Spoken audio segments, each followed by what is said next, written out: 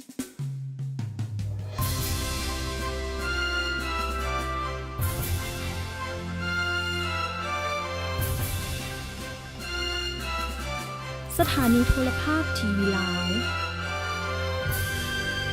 ศูนย์การสาวหนุ่มประชาชนปฏิวัติลาวจัดงานประกวดนางสาวลาว 2016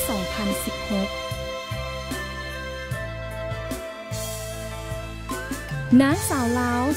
2016 จะแม่นไผขอเชิญบรรดาทานพบกับผู้เข้าประกวด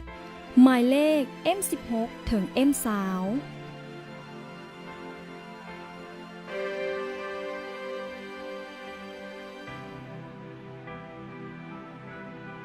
สบายดี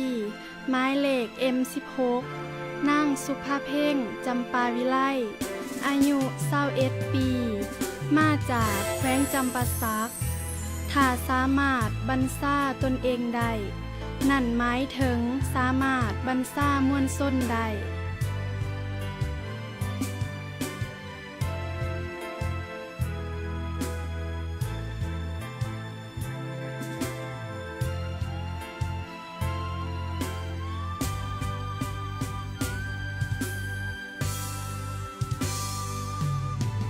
สบายดีหมายเลข M17 นางคำบนดวงวิไลอายุ21 ปี มาจากแขวงจำปาสักคิดจะเป็นดินต้องเป็นดินที่นักแน่นให้ค้นซาคิดจะเป็นฝ้าต้องเป็นฝ้าที่สว่างมีราศี สบายดี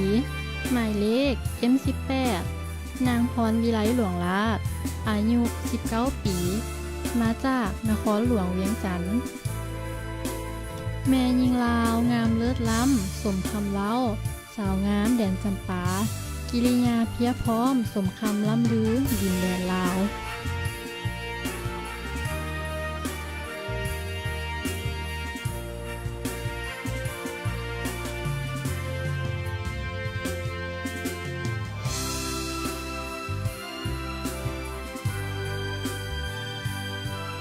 สบายดีหมายเลข M19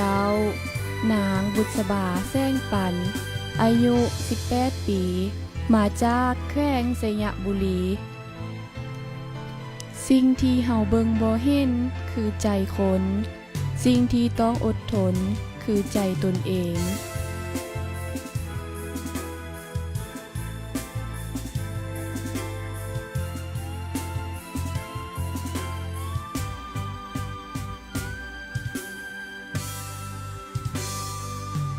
สบายดีหมายเลข M นางคิดสมัยบุญตรีวรวงศ์อายุ20 ปี มาจากแขวงสวรรณเขตอย่าท้อในสิ่งที่บ่ทันพยายามอย่าหมดหวังในสิ่งที่บ่ทันเริ่มต้น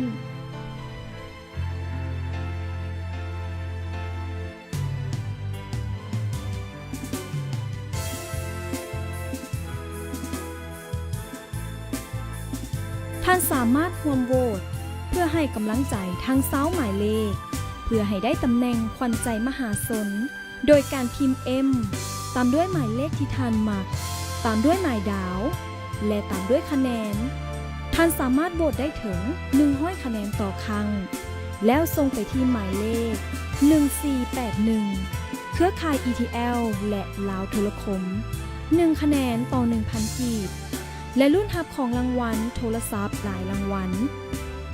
ติดตามรับชมการประกวดรอบตัดสินในวันที่8 ตุลา 2016 นี้ที่โรงแรมแลนด์มาร์คแม่ของถ่ายทอดสดผ่านทางโทรภาพทีวีลาว HD เริ่มตั้งแต่เวลา 19 โมงเป็นต้นไป